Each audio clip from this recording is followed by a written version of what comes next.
I've built over 200 successful sales systems for service-based businesses all around the world. And in this video, I'm going to show you exactly how to build one yourself. By the way, if you'd like us to do this for you, check out the link below. We'd be delighted to help. Now, as you can see, I've got a very large diagram and I'm going to be walking you through all of this. It's relatively self-explanatory, but we will get to it in a moment's time. First and foremost, lead flow. Now, of course, if you're in a lucky enough position to have lead flow, we need to be able to direct that information somewhere. We see so many businesses getting leads that just sit in their email inbox or go to Excel spreadsheets, which is borderline scary, if you ask me, okay? So first and foremost, what you need to do is implement a system that can capture your lead flow. Now, I've got bad news for you. This is a CRM system here. That's what that is, client relationship management system. These systems are responsible for your leads, your sales, and many other things. FYI, CRM systems are like marriages. So choose carefully when you're going into a CRM system because typically the divorce can be very messy. So pick and choose, do your research, make sure the CRM system that you're selecting is the right one for you. So lead flow all needs to go into your CRM system. Now, typically in a section called leads, what we would do is integrate all of your forms from your different websites, whether you Typeform, Jotform, Gravity Forms, or anything else. And we want that information to then flow into the leads area of our new CRM system. The form integration from the website, and we also would ideally want to track the source and product where possible, so we can see where this particular lead has come from, what products or services they might be interested in as well. So then we go over to a new lead. So a new lead is then created in your CRM system. Again, this is stuff that you can learn and pick up on my YouTube channel if you're not familiar with the terminology. The first thing that I want to do is I want to integrate with the email marketing system that you're using, whether that be MailChimp, ActiveCampaign, or whatever else. That means that when a new lead comes in, they're automatically put into our email marketing campaign. The reason we do it via the CRM system is we can then track what they're being sent, so we can push the emails back over to our CRM system so the sales reps can see which emails they've received, and also whether they've opted out or not, which is a really good predictor for lead scoring, which is something that we can do inside of a CRM system to determine the quality of a lead based on data points and actions that a lead has conducted. So that's quite an important thing to know. So that's why we integrate with our email marketing system. Any changes to the lead from the CRM side or from the email marketing tool can be pushed to one another via an integration. I also want to send an SMS and a Slack notification to my sales team if we do have a sales team, even myself, just so I know that there's a new lead in the system that I need to begin to work. And then also a round robin of leads to sales reps. So if we've got a sales team, I want to round robin those leads so everyone gets equal distribution.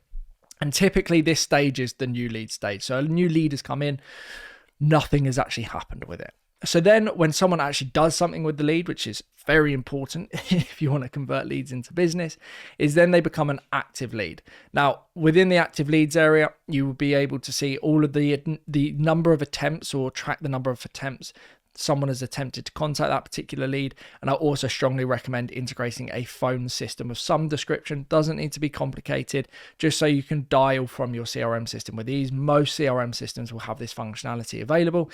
That just saves the time of me having to pick up the phone, dial, and then it's like slows the sales process down. When you're in the zone, hitting, that's where you want to be.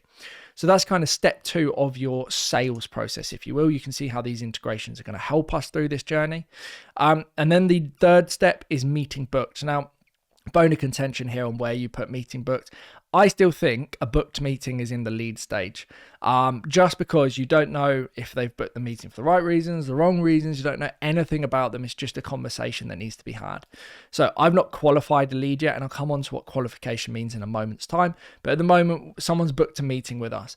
Now, whether it's as a result of your sales team outbound dialing, or they've gone ahead and just booked a meeting themselves from your email marketing stuff, again, we'll be able to track this information. And then we want to integrate with Calendly. So as opposed to the sales rep having to manually update that a meeting has been booked, very often this will be missed. What we want to do is integrate with a Calendly or appointment scheduling solution. My preference is, of course, Calendly. And what this will allow us to do is then automatically update the lead to say that the status of the lead is now meeting booked. It will find the lead based on either the phone number or the email address, and then update the lead in the CRM system that you have. This is important because then we can see the average time it takes from new lead to meeting booked, which is a very key metric. And also we will be able to identify when that meeting has been scheduled for. That's data that we can push over to the system. So Calendly integration is an absolute necessity. I love Calendly. And then automated reminders before the meeting to the prospect and also the sales representative. So don't forget both parties, right?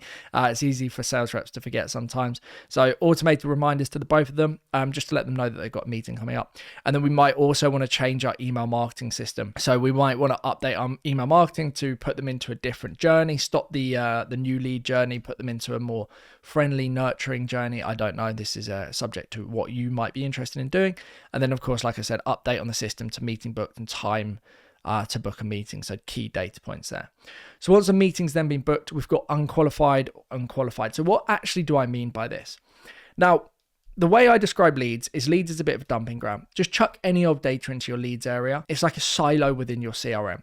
The reason I call it a dumping ground is because when we qualify, we're then filtering out the useful information from the not so useful information. So if I get 100 leads, as an example, and only 5 of those are actually interested in my product or service because my marketing's off or something else, I only want those 5 leads to become part of my actual system where the data is valuable, because I want to preserve the quality of my data as best I can. So that's why we use the leads area. And then once they're interested, let's say in this instance, once you've had a meeting with them and they've clearly displayed interest, so qualification terms, typically good fit for products or services, are interested in products or services, you can help them as well. So they might be interested, but you might not be able to help them. So those 3 components are really, really important. And then you can qualify a lead, say, yes, I've had a meeting with this person. They are of interest to us. They do meet our qualification criteria. And then we can change the status to meeting attended or qualified, which then creates a new opportunity. So leads and opportunities, 2 slightly different things. Might be called leads and deals. Terminology does chop and change here and there. Importance of having the qualification information is we can track our show up rates for reporting information. So that means that if 10 meetings are booked and only 6 people show up, that's a 60% show up rate. And then qualification / unqualified reason. So I can find out, and this is good information to push back to the marketing team as to why the leads are being unqualified. So maybe they're not a good fit. So that means targeting on the ad campaigns need to be changed or something like that. Or it could be for whatever reason, right? As long as we've got that information available to us. And then moving on from there, like I said, we have meeting attended. So they've qualified, they're now meeting attended. Meeting recording auto track for review. So that'd be useful if you can get the recording of the meeting to push over so the sales manager can review.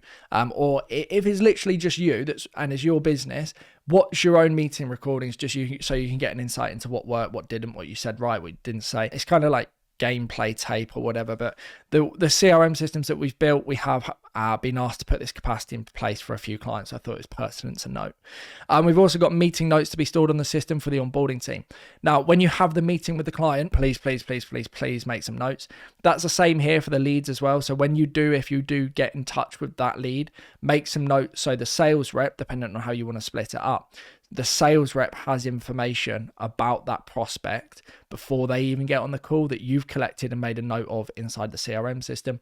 Same functionality applies here. Meeting attended, make more notes. So if they do go ahead to the onboarding and they close one, then the onboarding team is ready to jump on it. They know what's going on. They know who this person is. They know specifically what they're struggling with and what their pain points are. And then we've got proposal sent / quoted. So in this instance, we absolutely want to automate or integrate our proposal system. Even if your proposals are quite complex, you can integrate with, let's say, Proposify or other functions, or you can just do a standard quote via email, stuff like that. Depends a lot on your business, but for sure you want to automate or integrate this stuff. So in your CRM system, you could have a proposals box and you just write out the defined terms for the proposal, and that automatically populates it into one part of the proposal and everything else remains the same.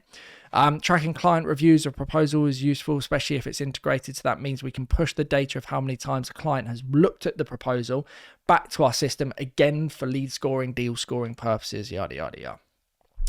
We then got automated sales rep email for proposal / template. So it's easy for the sales representative to ping out a proposal, or the template for the email if you do want slightly more custom functionality. But yeah, like I said, we do need to make sure that the sales rep doesn't forget to send the proposal, or at least follow up on the proposal as well. So once the proposal is sent and quoted, so this is kind of the next stage, we then go into follow up. So typically we automate this process. So maybe 15 working days after the proposal was sent, and if no one's heard anything back, then we put the stage of that particular deal into the follow-up. This might change our email marketing functionality. So we might add some more tags, or We might add some tags or put them into a different journey, just so they're in maybe a long-term follow-up sequence because they've obviously gone quiet.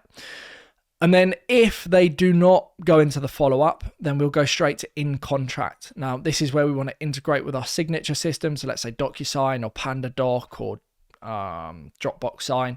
That will automatically send out the contract. We can pull data points from the CRM system, whatever's being kept on the CRM system, into the signature, into the contract, so the client doesn't have to populate the information, that the sales representative doesn't necessarily have to populate the information either. So that will put across, send over to the client. Once they're happy, then and they sign the contract, we can then automatically push that data back into the CRM system to then kick off the next stage of the process. So integrated signature system ends all email marketing. Again, this is up to you if you want to do this, but these are all possible kind of things that can be done throughout the process. And then track when contract complete. So like I just mentioned, when the signatures are being completed by both parties and the envelope, what it's typically called, is complete, then we want to push that data back over to our in contract, change the status of the deal from in contract to then awaiting payment, because this part of the process has been done. All of this can be completely automated. Then we've got awaiting payment. So when the status changes to awaiting payment, we can either automate a Stripe link or automated invoice generation, depending on which one you would prefer. Stripe payments can also automate invoice generation in your QBO0 system if you want. So those are a few options there, but automated Stripe links are pretty cool. So based on the price that was provided, we can then automate the Stripe link and then send that to the client. And then track when payment has been completed as well. So again, no one has to be responsible for, well, someone's got to be responsible for it, obviously, but like the sales representative doesn't need to be logging into Stripe to see if someone's paid. It will just automatically say that the payment has been completed. So when that invoice payment link, for example, or when that invoice has been reconciled, then it will push that data back over to your CRM system, say that the payment has been completed. You're probably wondering how this all happens. It's complicated. There's unique IDs involved for, let's say, the contract system and also the Stripe system and also the invoicing system. And then obviously we want automated payment email to send to the client, say, hey, thanks, we've received your payment, blah, blah, blah, next step of the process. And also to let the sales representative know. And then if they're closed won, what we would typically do is then go straight onto client onboarding.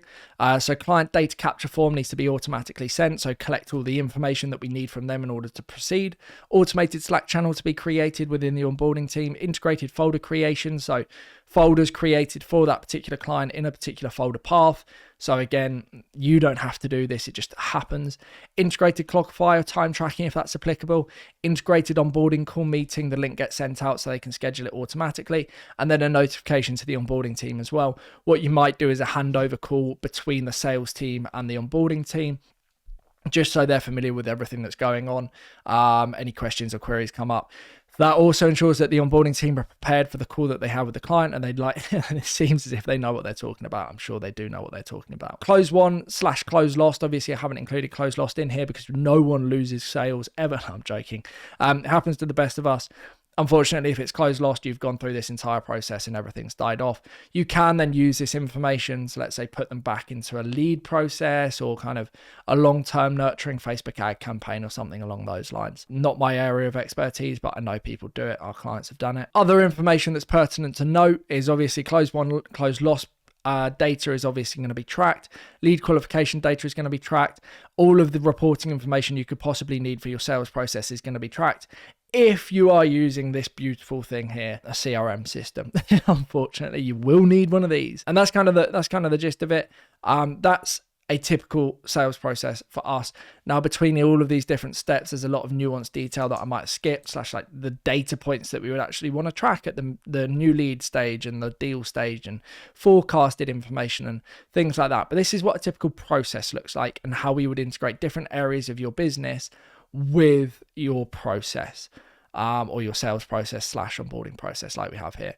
If you want me to do a video on the client onboarding stuff as well, we can do. Hopefully this was helpful, give you an insight into what a sales process for a service-based business could look like if you either have the time and effort and energy to set it up yourself or you want to invest in getting it set up. Like I said, if you'd like us to build this for you, check out the link below. And again, I'm just going to reiterate my warning about CRM systems.